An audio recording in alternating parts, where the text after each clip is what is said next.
नमस्कार दोस्तों, हमारे YouTube channel star study point में आपका स्वागत है। अगर आप अपने बच्चों को किसी भी केंद्रीय विद्यालय जैसे नवोदय, सैनिक स्कूल इत्यादि में नामांकन के लिए तैयारी करा रहे हैं या आप सीटेट, बीपीएससी या अन्य कोई भी प्रतियोगी परीक्षा की तैयारी कर रहे हैं तो आइए और हमारे चैनल से जुड़कर अधिक से अधिक लाभ उठाइए और अपनी सफलता की ओर आगे बढ़िए।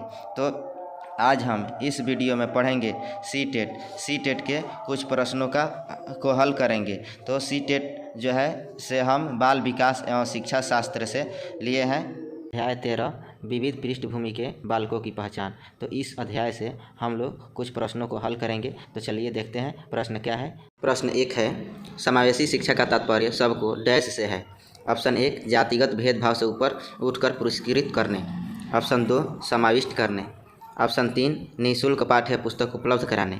ऑप्शन 4 पढ़ने के लिए बाध्य करने। तो चलिए बताइए इस प्रश्न का आंसर क्या होगा। तो इस प्रश्न का हमारा उत्तर हो जाएगा ऑप्शन 2 समाविष्ट करने। ठीक है। प्रश्न 2 है, डैश के अंतर्गत सभी विशेष शैक्षिक आवश्यकता वाले विद्यार्थी को विद्यालय में प्रवेश को रोकने की कोई प्रक्रिया नहीं होनी चाहिए। ये निगेटिव प्रश्न है। तो चलिए देखिए इसका आंसर क्या होगा। पहला ऑप्शन है समावेशी शिक्षा, दूसरा है बाल केंद्रीय शिक्षा, तीसरा है प्रगतिशील शिक्षा, चौथा है सर्वोदय शिक्षा। चलिए बताइए इस प्रश्न का उत्तर क्या हो जाएगा। तो इस प्रश्न का उत्तर हो जाएगा हमारा ऑप्शन 1 समावेशी शिक्षा। ठीक है।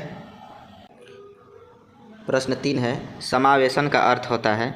ऑप्शन 1 ज़रूरतमंद बच्चों की शिक्षा का प्रबंध सामान्य बच्चों के साथ होना चाहिए। ऑप्शन 2 उनकी शिक्षा की व्यवस्था अलग होनी चाहिए। ऑप्शन 3 सामान्य बच्चों के साथ इन्हें नहीं मिलाना चाहिए। ऑप्शन 4 उपयुक्त में से कोई नहीं।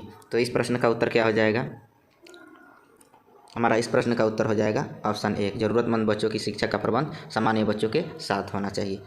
प्रश्न 4 है, निम्नलिखित में से कौन समावेशी शिक्षा का उद्देश्य है। ऑप्शन 1 असमर्थ बालकों को सामाजिक व सांस्कृतिक रूप से जोड़कर विकास की मुख्य धारा में लाना। ऑप्शन 2 बालकों में जागरूकता एवं उत्सुकता का विकास करना। ऑप्शन 3 बालकों को आत्मनिर्भर बनाना। ऑप्शन 4 उपरोक्त सभी। तो चलिए बताइए इस प्रश्न का उत्तर क्या हो जाएगा। इस प्रश्न का उत्तर हो जाएगा हमारा ऑप्शन 4 उपरोक्त सभी। ठीक है। प्रश्न नंबर 5 है, समावेशी शिक्षा में शिक्षक की सबसे कम महत्वपूर्ण विशेषता कौन सी है।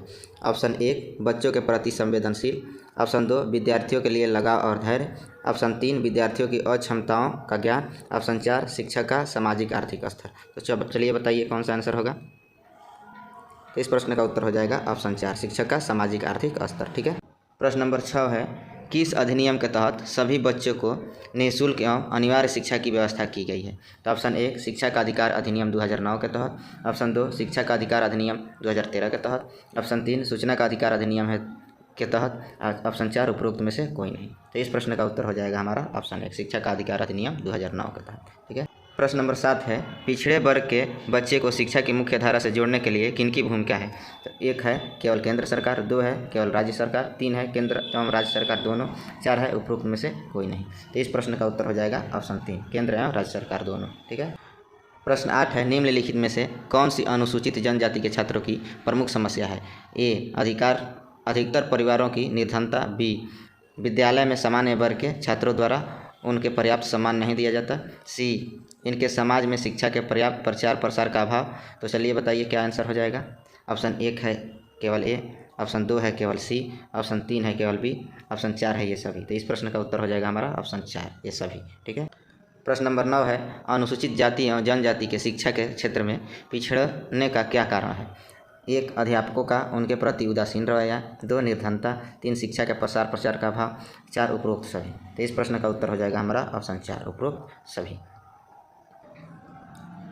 प्रश्न 10 है, अनुसूचित जातियों जनजातियों को शिक्षा की मुख्य धारा में लाने के लिए सरकार को कदम उठाना चाहिए। 1 छात्रावास की सुविधा। 2 व्यापक स्तर पर आदिवासियों के क्षेत्र में आवासीय विद्यालय खोला जाए। 3 पाठ्यक्रम में आदिवासियों की सामाजिक व सांस्कृतिक पहचान को सम्मिलित किया जाए। 4 उपयुक्त सभी। तो ऑप्शन 4 हो जाएगा इसका आंसर। ठीक। प्रश्न 11 है, विविध पृष्ठभूमि के बच्चों के उचित समावेशन के लिए इनमें से क्या महत्वपूर्ण है। तो 1 है संस्थागत सुधार। 2 है विद्यालय आधारित पाठ्यचर्या में सुधार। 3 है भाषाई सुधार। 4 है उपरोक्त में से कोई नहीं। तो इस प्रश्न का उत्तर क्या हो जाएगा। हमारे इस प्रश्न का उत्तर हो जाएगा ऑप्शन 4, उपयुक्त में से कोई नहीं। ठीक है। शिक्षा को सामाजिक डैश व डैश सामाजिक डैश के माध्यम से के रूप में कार्य करना चाहिए। तो इस प्रश्न का ऑप्शन है परिवर्तन, समतावादी व्यवस्था, दूसरा है विकास, प्रगति तथा परिवर्तन, तीसरा है व्यवस्था परिवर्तनशील तथा व्यवस्था, 4 है परिवर्तन आर्थिक व्यवस्था। तो इस प्रश्न का उत्तर हो जाएगा हमारा ऑप्शन है परिवर्तन समतावादी व्यवस्था। ठीक है। प्रश्न नंबर 13 है पृथक पृथक समजातीय समूहों के व्यक्तियों के प्रति बच्चों की अभिवृत्ति साधारणतया आधारित होती है। तो ऑप्शन 1 है उनके अभिभावक की चित्तवृत्ति पर, 2 है उनके समकक्षियों की अभिवृत्ति पर, ऑप्शन 3 है दूरदर्शन के प्रभाव पर, ऑप्शन 4 है उनके सहोदरों की अभिवृत्ति पर। तो इस प्रश्न का उत्तर क्या हो जाएगा? हमारा इस प्रश्न का उत्तर हो जाएगा ऑप्शन ए, उनके अभिभावकों की अभिवृत्ति पर। ठीक है। प्रश्न नंबर 14 है एक शिक्षक को अपने विद्यालय में किसे अधिक महत्व देना चाहिए?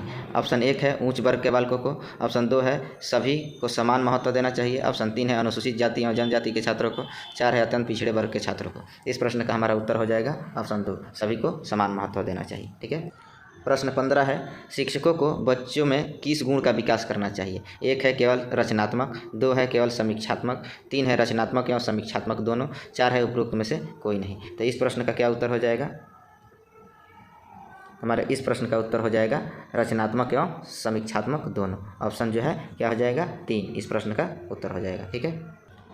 प्रश्न 16 है पाठ्यचर्या का उद्देश्य होना चाहिए। 1 यह भारतीय समाज की विशेषता पर आधारित हो, 2 यह भारतीय संस्कृति पर आधारित हो, 3 यह भारतीय समाज एवं संस्कृति पर आधारित हो, 4 उपरोक्त में से कोई नहीं। तो इस प्रश्न का उत्तर हो जाएगा हमारा ऑप्शन 3 यह भारतीय समाज एवं संस्कृति पर आधारित हो। प्रश्न 17 है विशेष आवश्यकता वाले बच्चों को शिक्षा उपलब्ध कराई जानी चाहिए।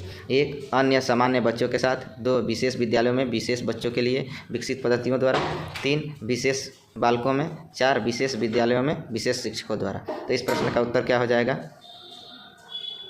इस प्रश्न का उत्तर हो जाएगा हमारा ऑप्शन 1 अन्य सामान्य बच्चों के साथ। प्रश्न 18 है समावेशी शिक्षा। ऑप्शन 1 हाशिए पर स्थित वर्गों से शिक्षकों को सम्मिलित करने से संबंधित है। ऑप्शन 2 कक्षा में विविधता का उत्सव मनाती है, 3 दाखिले संबंधी कठोर प्रक्रियाओं को बढ़ावा देती है, 4 तथ्यों की शिक्षा से संबंधित है। तो इस प्रश्न का उत्तर हो जाएगा हमारा ऑप्शन 2 कक्षा में विविधता का उत्सव मनाती है। ठीक। प्रश्न 19 है विद्यार्थियों के पोर्टफोलियो के लिए सामग्री का चयन करते समय डैश का डैश जरूरी होना चाहिए। ऑप्शन 1 विद्यार्थियों समावेशन, ऑप्शन 2 अभिभावकों समावेशन, ऑप्शन 3 विद्यार्थियों बहिष्करण, ऑप्शन 4 अन्य शिक्षकों समावेशन। तो इस प्रश्न का उत्तर हो जाएगा ऑप्शन 1 विद्यार्थियों समावेशन। प्रश्न नंबर 20 है सफल समावेशन को निम्नलिखित की आवश्यकता होती है सिवाय। ऑप्शन 1 पृथकीकरण, ऑप्शन 2 अभिभावकों की भागीदारी, ऑप्शन 3 क्षमता संवर्धन, ऑप्शन 4 संवेदनशील बनाना। तो इस प्रश्न का उत्तर हो जाएगा ऑप्शन 1 पृथकीकरण। प्रश्न 21 है विद्यालय में नियमित उपस्थिति के लिए वंचित बच्चों को प्रोत्साहित करने का निम्नलिखित में से कौन सा तरीका सर्वाधिक उपयुक्त होगा? ऑप्शन 1 बच्चों को विद्यालय आने की अनुमति न देने को कानून दंडनीय अपराध बनाया जाए, ऑप्शन 2 विद्यालय द्वारा बच्चों को एकत्रित करने वाले एक व्यक्ति को नियुक्त किया जाए जो प्रतिदिन घरों से बच्चों को लेकर आए, ऑप्शन 3 बच्चों को आकर्षित करने के लिए प्रतिदिन 5 रुपये देना, ऑप्शन 4 आवासीय विद्यालय खोला जाए। तो इस प्रश्न का उत्तर हो जाएगा ऑप्शन 4 आवासीय विद्यालय खोलना। प्रश्न 22 है एक समावेशी विद्यालय। ऑप्शन 1 शिक्षार्थियों की नियोक्ता के अनुसार उनकी सीखने की आवश्यकताओं को निर्धारित करता है, ऑप्शन 2 शिक्षार्थियों की क्षमताओं की परवाह किए बिना सभी के अधिगम परिणामों को सुधारने के लिए बद्ध होता है, ऑप्शन 3 शिक्षार्थियों के मध्य अंतर करता है और विशेष रूप से सक्षम बच्चों के लिए कम चुनौतीपूर्ण उपलब्धि लक्ष्य निर्धारित करता है, ऑप्शन 4 विशेष रूप से योग्य शिक्षार्थियों के अधिगम परिणामों को सुधारने के लिए विशिष्ट रूप से प्रतिबद्ध होता है। तो इस प्रश्न का उत्तर हो जाएगा हमारा ऑप्शन 2 शिक्षार्थियों की क्षमताओं की परवाह किए बिना सभी के अधिगम परिणामों को सुधारने के लिए प्रतिबद्ध होता है। प्रश्न 23 है निम्नलिखित में से कौन सी सर्वाधिक प्रभावशाली विधि हो सकती है जो आपकी इस अपेक्षा को पूरी कर सके कि वंचित विद्यार्थी अपनी भागीदारिता द्वारा सफल हो सके? तो ऑप्शन 1 है आप उनकी सफलता हेतु उनकी क्षमता में विश्वास को अभिव्यक्त करेंगे, 2 है पढ़ाए जाने वाले विषय में आप अपनी रुचि विकसित कर सकें, 3 है अपने लक्ष्य को महसूस करने के लिए बच्चों की अन्य बच्चों से प्रायः तुलना करते रहना, 4 है इस बात पर बल देना कि आपकी उनसे उच्च अपेक्षाएं हैं। तो इस प्रश्न का उत्तर हो जाएगा ऑप्शन 1, आप उनकी सफलता हेतु उनकी क्षमता में विश्वास को अभिव्यक्त करें। प्रश्न 24 है, विद्यालयों में समावेशन मुख्यतः केंद्रित होता है। ऑप्शन 1, विशिष्ट श्रेणी वाले बच्चों के लिए सूक्ष्म अति सूक्ष्म प्रावधानों के निर्माण पर। दूसरा, केवल निर्योग्य छात्रों की आवश्यकताओं को पूर्ण करने पर। तीसरा, संपूर्ण कक्षा की कीमत पर निर्योग्य बच्चों की आवश्यकताओं को पूरा करने पर। चौथा है, विद्यालय में निरक्षर अभिभावकों की शैक्षिक आवश्यकताओं पर। तो इस प्रश्न का उत्तर हो जाएगा हमारा ऑप्शन 1, विशिष्ट श्रेणी वाले बच्चों के लिए सूक्ष्म अति सूक्ष्म प्रावधानों के निर्माण पर। 25 नंबर प्रश्न है, सभी के लिए विद्यालयों में सभी की शिक्षा निम्नलिखित में से किसके लिए प्रचार वाक्य हो सकता है। तो 1 है सशक्तिशील शिक्षा, 2 है समावेशी शिक्षा, 3 सहयोगात्मक शिक्षा, 4 पृथक शिक्षा। तो इस प्रश्न का उत्तर हो जाएगा ऑप्शन 2, समावेशी शिक्षा। प्रश्न 26 है, शिक्षण में अध्यापकों के द्वारा विद्यार्थियों का आकलन इस अंतर्दृष्टि को विकसित करने के लिए किया जा सकता है। ऑप्शन 1, उन विद्यार्थियों की पहचान करना जिन्हें उच्चतर कक्षा में प्रोन्नत करना है। 2, उन विद्यार्थियों को प्रोन्नत न करना जो विद्यालय के स्तर के अनुकूल नहीं है। 3, शिक्षार्थियों की आवश्यकता के अनुसार शिक्षण उपागम में परिवर्तन करना। 4, कक्षा में प्रतिभाशाली तथा कमजोर विद्यार्थी के समूह बनाना। इस प्रश्न का उत्तर हो जाएगा हमारा ऑप्शन 3, जो है शिक्षार्थियों की आवश्यकता के अनुसार शिक्षण उपागम में परिवर्तन करना। 27 नंबर प्रश्न है, वंचित समूहों के विद्यार्थियों को सामान्य विद्यार्थियों के साथ साथ पढ़ना चाहिए। इसका अभिप्राय है ऑप्शन 1, समावेशी शिक्षा, ऑप्शन 2, विशेष शिक्षा, ऑप्शन 3, एकीकृत शिक्षा, ऑप्शन 4, अपवर्जक शिक्षा। तो इस प्रश्न का उत्तर हो जाएगा ऑप्शन 1, समावेशी शिक्षा। 28 नंबर प्रश्न है, समावेशी शिक्षा मानती है कि हमें डैश के अनुरूप बदलना चाहिए। ऑप्शन 1 है व्यवस्था और बच्चे, ऑप्शन 2 है परिवेश बच्चे, ऑप्शन 3 है बच्चे परिवेश, ऑप्शन 4 है बच्चे व्यवस्था। तो इस प्रश्न का उत्तर हो जाएगा हमारा ऑप्शन 1, व्यवस्था बच्चे। प्रश्न 29 है, निम्नलिखित में से कौन सा एक कथन समावेशन का सबसे अच्छा वर्णन करता है। ऑप्शन 1, यह एक विश्वास है कि बच्चों को अपनी योग्यताओं के अनुसार अलग किया जाना चाहिए। ऑप्शन 2, यह एक विश्वास है कि कुछ बच्चे कभी कुछ सीख ही नहीं सकते। ऑप्शन 3, यह एक दर्शन है कि सभी बच्चों को नियमित विद्यालय प्रणाली में समान शिक्षा प्राप्त करने का अधिकार है। ऑप्शन 4, यह एक दर्शन है कि विशेष बच्चे ईश्वर के विशेष उपहार हैं। तो चलिए बताइए इस प्रश्न का उत्तर क्या होगा।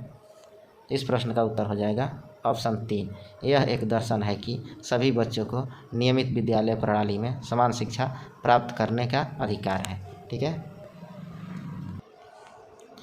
प्रश्न 30 है, वंचित वर्ग की पृष्ठभूमि के बच्चों को शिक्षा प्रदान करने के लिए शिक्षक को चाहिए कि ऑप्शन 1, उन्हें बहुत सा लिखित कार्य दें, ऑप्शन 2, उनके बारे में अधिक जानकारी जुटाने का प्रयास करें और उन्हें कक्षा में होने वाली चर्चा में शामिल करें, ऑप्शन 3, उन्हें कक्षा में अलग बिठाएं। तो इस प्रश्न का उत्तर हो जाएगा हमारा ऑप्शन 2, उनके बारे में अधिक जानकारी जुटाने का प्रयास करें और उन्हें कक्षा में होने वाली चर्चा में शामिल करें। प्रश्न 31 है, विविध प्रकार की सामाजिक, आर्थिक और सांस्कृतिक पृष्ठभूमि के बच्चों से मुक्त कक्षा सभी विद्यार्थियों के अधिगम अनुभवों को बढ़ाती है। यह कथन है ऑप्शन 1, सही, क्योंकि बच्चे अपने साथियों से अनेक कौशल सीखते हैं।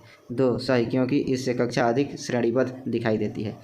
ऑप्शन 3, गलत, क्योंकि यह अनावश्यक स्पर्धा की ओर ले जाती है। ऑप्शन 4, गलत, क्योंकि यह बच्चों के लिए दुविधा उत्पन्न कर सकता है और वे स्वयं को अलग थलग महसूस कर सकते हैं। तो इस प्रश्न का उत्तर हो जाएगा हमारा ऑप्शन 2, सही, क्योंकि इससे कक्षा अधिक श्रेणीबद्ध दिखाई देती है। प्रश्न 32 है, विशेष आवश्यकता वाले बच्चों को शामिल करना चाहिए। ऑप्शन 1, जिनमें अक्षमता न हो उन बच्चों के लिए हानिकारक है। 2, विद्यालयों पर भार बढ़ा देगा। ऑप्शन 3, शिक्षण के प्रति दृष्टिकोण विषय वस्तु और धारणा परिवर्तन की अपेक्षा रखता है। ऑप्शन 4, एक काल्पनिक लक्ष्य है। तो इस प्रश्न का उत्तर हो जाएगा ऑप्शन 3, शिक्षण के प्रति दृष्टिकोण विषय वस्तु और धारणा परिवर्तन की अपेक्षा रखता है। अगला प्रश्न है, किसी प्रगतिशील कक्षा की व्यवस्था में शिक्षक एक ऐसे वातावरण को उपलब्ध कराकर अधिगम को सुगम बनाता है जो ऑप्शन 1, नियामक है, ऑप्शन 2, समावेशन को हतोत्साहित करता है, ऑप्शन 3, आवृत्ति को बढ़ावा देता है, ऑप्शन 4, खोज को प्रोत्साहन देता है। इस प्रश्न का उत्तर हो जाएगा ऑप्शन 4, खोज को प्रोत्साहन देता है। हाँ तो दोस्तों, इस वीडियो का हमारा अंतिम प्रश्न था। अब हम आपसे विदा लेते हैं और साथ ही हाथ जोड़कर आपसे निवेदन करते हैं कि मेरे चैनल को जो है शेयर कीजिए और सब्सक्राइब ज़रूर कीजिए, जिससे मेरा मनोबल बढ़े और मैं साथ ही इससे भी अच्छा से अच्छा वीडियो लेकर आऊँ। तो अब हम चलते हैं। जय हिंद।